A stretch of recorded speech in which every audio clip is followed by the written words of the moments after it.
Good morning, student. This is your class 3. In this class, we will learn about the fraction. Okay. First of all, what is fraction? तो fractions को अगर हम लोग समझेंगे तो fraction है क्या, कि सपोज मान लेते हैं कि ये एक होल कंप्लीट हमारा क्या है, सर्कल है, ठीक है। अब इस सर्कल को अगर हम लोग इक्वल पार्ट में डिवाइड करते हैं, ठीक ना। इक्वल पार्ट कहने का मतलब अगर सपोज मान लो कि ये पार्ट ए है, ये पार्ट बी है, तो हम लोग क्या करते हैं, मतलब A is equal to B. That means कि ए जो है टोटल जो था, टोटल को हमने दो पार्ट में डिवाइड कर दिया। डेट मीन्स अगर एक को हाफ होगा तो दूसरे का भी हाफ होगा, टोटल इंक्लूड करेंगे तो हमारा 1 हो जाएगा। क्लियर?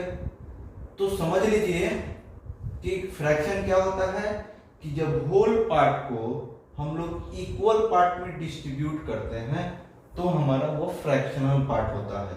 जैसे मान लिया हमने क्या किया, इसको हाफ, तो हाफ क्या है 1/2 और 1/2, मतलब ये हमारा 1/2 हो गया, ये हमारा 1/2 हो गया। जब दोनों को ऐड करेंगे तो हमारा 1 मतलब एक कंप्लीट पार्ट हो जाएगा, ठीक ना।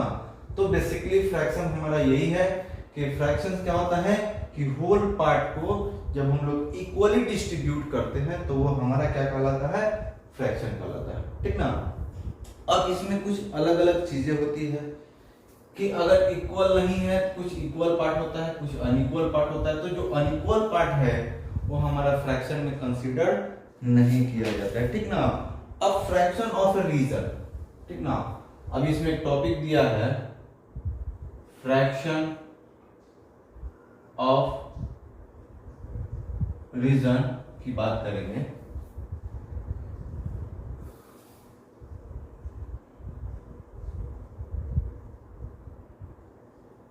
ठीक ना। रीजन कहने का मतलब सबसे पहले दिया हुआ है 1/2, ठीक ना। मतलब हमारा फ्रैक्शन क्या होगा 1/2। तो अभी मैंने जस्ट बताया कि अगर ये मेरा कंप्लीट एक रीजन है, ये सर्कुलर रीजन है, इसको हम जब इक्वली पार्ट में डिवाइड कर देते हैं तो ये हमारा हाफ पार्ट होगा, हाफ जो 1/2 कंसीडर किया जाता है, ठीक ना। सपोज मान लो कि इसको हम लोग साइडेड कर दिए इस पार्ट को, तो आपके बुक में क्वेश्चन पूछेगा कि इसका फ्रैक्शन साइडेड फ्रैक्शन लिखिए, तो साइडेड फ्रैक्शन कितना हो जाएगा 1/2। अगर अनसाइडेड भी पूछेगा तो कितना हो जाएगा 1/2। तो ये फैक्ट है क्योंकि हम लोग इसको दो पार्ट इक्वल पार्ट में डिवाइड किए हैं, तो ये हमारा फ्रैक्शनल रीजन की बात करेंगे तो ये सर्कुलर रीजन है। सर्कुलर रीजन को हमने क्या किया है कि 1/2 में उसको डिवाइड, मतलब आधा आधा हमने उसको डिवाइड कर दिया है। तो अगर क्वेश्चन कभी कभी एग्जाम में पूछते, टेस्ट में या कुछ भी बुक में भी दिया हुआ है कि अगर इसको हम लोग चेंज करेंगे तो ये हमारा इस तरह से आएगा, ठीक ना। चलिए, इसमें ये केवल सर्कल में नहीं होता है। अगर मान लीजिए कि ये शेप इस तरह का दिया हुआ है, ये शेप है, तो इसको अगर हम लोग इक्वल पार्ट में डिवाइड कर दिए तो ये हाफ हो जाता है और फिर 1/2 ये हो जाता है। इसको ऐसे ही नहीं, अगर मान लो कि ये एक शेप है, अगर इसको हम लोग इस तरह से करेंगे और ये भी मिला देते हैं तो ये भी हमारा हाफ हो जाता है, ये भी मेरा हाफ हो जाता है। तो किसी भी शेप्स को अगर हम लोग इक्वली डिवाइड करते हैं तो हमारा क्या कहलाता है 1/2 रीजन, मतलब इसको आधा हम लोग कंसीडर करते हैं, ठीक ना। चलिए, अब इससे आगे देखते हैं हम लोग 1/3 और 1/2 हो गया। 1/3 क्या होगा,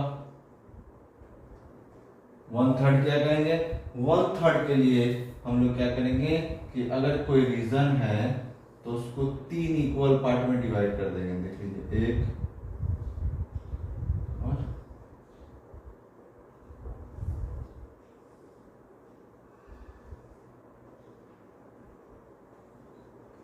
ये, अब देख लीजिए पार्ट 1,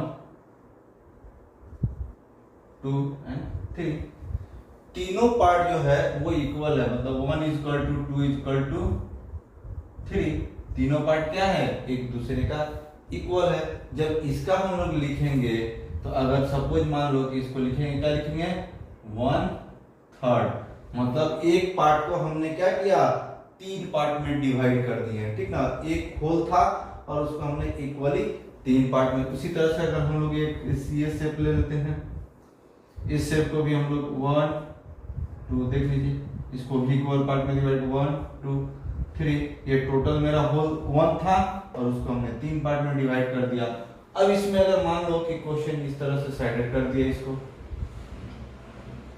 बोले इस साइडेड पार्ट का आपको फ्रैक्शन लिखना है, तो साइडेड कितना किया हमने, 1 पार्ट किया, टोटल कितना है 3। अगर सपोज मान लो इसको 2 पार्ट को साइडेड कर दिया,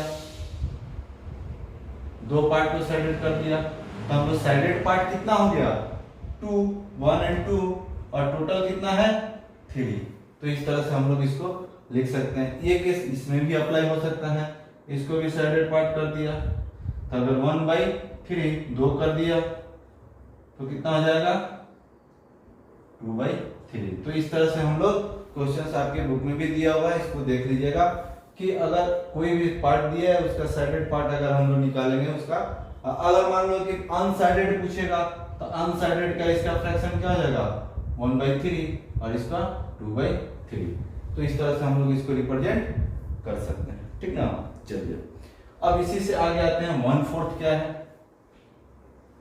1/4 मतलब अब तो समझ में आ रहा होगा कि 1/2 का मतलब आधा, 1/3 मतलब 3 पार्ट। अगर हम लोग 1/4 की बात करते हैं तो कितना आ जाएगा 1/4, मतलब अगर ये कोई शेप है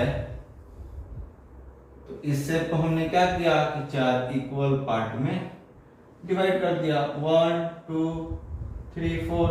यहाँ पे क्या है 1 = 2 2 = 3 = 4, सारे क्या हो गए एक दूसरे के बराबर है। और हमने पहले भी पढ़ा है कि फ्रैक्शन उसको हम लोग कहेंगे जो हमको इक्वल पार्ट में डिवाइड करेगा। अब इसका भी उसी तरह से इसको साइडेड कर दीजिए, साइडेड करेंगे तो ये 1/4 होगा, 2 साइडेड कर देंगे तो 2/4 हो जाएगा, 3 साइडेड कर देंगे तो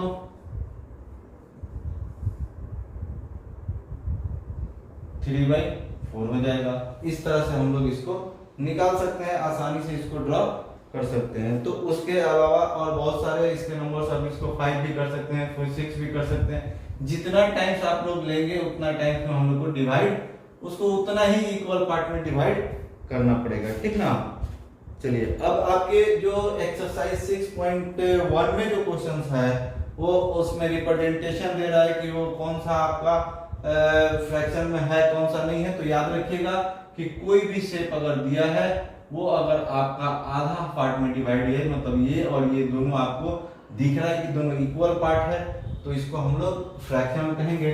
अगर सपोज मान लो कि ये पार्ट दिया हुआ है इस तरह का, तो ये हमारा इक्वल नहीं है क्योंकि इसके बराबर ये नहीं है, ये दोनों क्या है अलग अलग है, ठीक ना। दोनों का शेप क्या है अलग है, ये क्या है करेक्ट हो जाएगा क्योंकि ये हमारा करेक्ट नहीं होगा। तो इस तरह से हम लोग इसको कंसीडर नहीं करेंगे, इस तरह के शेप को हम लोग फ्रैक्शन, अगर इस तरह क्वेश्चन पूछता है तो यस और ये हमारा नो, ठीक ना। तो इस तरह से हम लोग इसको बना सकते हैं। बाकी इसमें उसके बाद आता है फ्रैक्शन और फिर कलेक्शन। कलेक्शन हम लोग फ्रैक्शन का कैसे करते हैं, ठीक ना। कलेक्शन कैसे करते हैं पहले ये समझ लीजिए। सपोज मान लीजिए कि यहां पे एक बॉल है, ठीक ना, एक ये बॉल है, दूसरा ये बॉल है, ठीक ना, तीसरा ये बॉल है, ठीक है। इस तरह के बॉल्स आपके दिए हुए हैं। अब ये बॉल क्या है, सपोज मान लीजिए कि इसमें कुछ निकला है, ये कुछ पार्ट निकला है। अब इस शेप्स के कंसीडर से करेंगे तो ये डिफरेंट कौन सा शेप दिख रहा है, एक शेप डिफरेंट दिख रहा है, तो इसका फ्रैक्शनल पार्ट क्या हो जाएगा 1 और टोटल बॉल कितना है 4। तो इसको हम लोग लिख सकते हैं। इसका फॉर्मूला क्या आता है कि पार्ट ऑफ द ग्रुप, ये हमारा, इसको हम लोग क्या करेंगे, ये पार्ट ऑफ द ग्रुप हो जाएगा। पार्ट ऑफ, आपके बुक में देखिएगा पिक्चर के साथ रिप्रेजेंट किया है, ठीक ना, तो उसको समझ सकते हैं।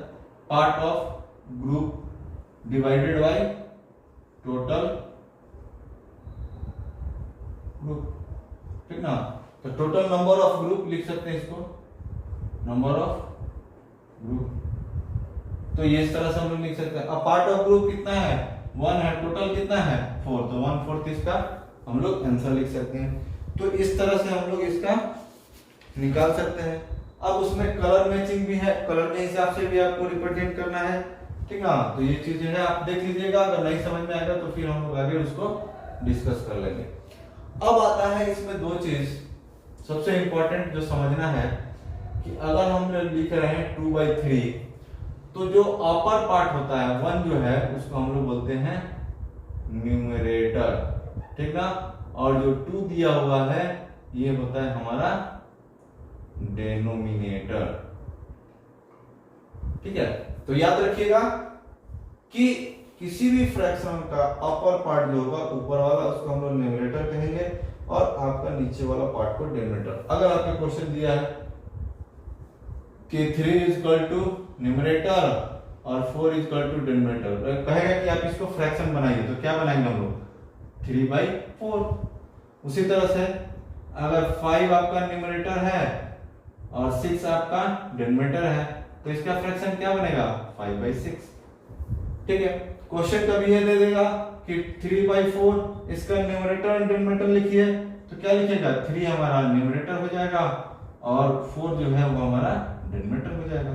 तो इस तरह के क्वेश्चंस भी होंगे कि आपका न्यूमरेटर दिया रहेगा तो न्यूमरेटर डिनोमिनेटर तो फ्रैक्शन लिखने के लिए आएगा, और फ्रैक्शनल दिया रहेगा तो हम लोग को न्यूमरेटर डिनोमिनेटर लिखने के लिए आएगा। इस तरह से क्वेश्चंस आते हैं, आप इसको ध्यान रखिएगा, ठीक है। अब इसी से रिलेटेड कुछ वर्ड प्रॉब्लम भी हम लोग देख लेते हैं, ठीक है, और वर्ड प्रॉब्लम के साथ फिर हम लोग इसको देखेंगे। जैसे मान लो कि कुछ सपोज मान लो कि कोई आपका टॉफी वगैरह दिया हुआ है या कोई शेप है कुछ मान लो, ठीक है। टोटल नंबर मान लीजिए कितना है 1 2 3 4 5 6 है। उसके बाद बोल रहा है कि ये 2 टॉफी जो है किसी ने खा गया, तो खाने का फ्रैक्शनल कितना हो जाएगा, खाने वाला 2 था और टोटल जो टॉफी कितना था 6, तो 2/6 सॉरी, तो ये हमारा फ्रैक्शन हो जाएगा। तो आपका वर्ड प्रॉब्लम में भी इसी तरह का कुछ स्टेटमेंट दिया है कि एक आदमी जो है इसका अगर सपोज मान लीजिए कि अगर ये 4 नंबर दिया है, बोला कि 2/4 जो है किसी ने इसका इस्तेमाल कर लिया, मतलब 2/4 इसका किसी ने यूज कर लिया, तो इसका हम लोग इसको निकाल सकते हैं।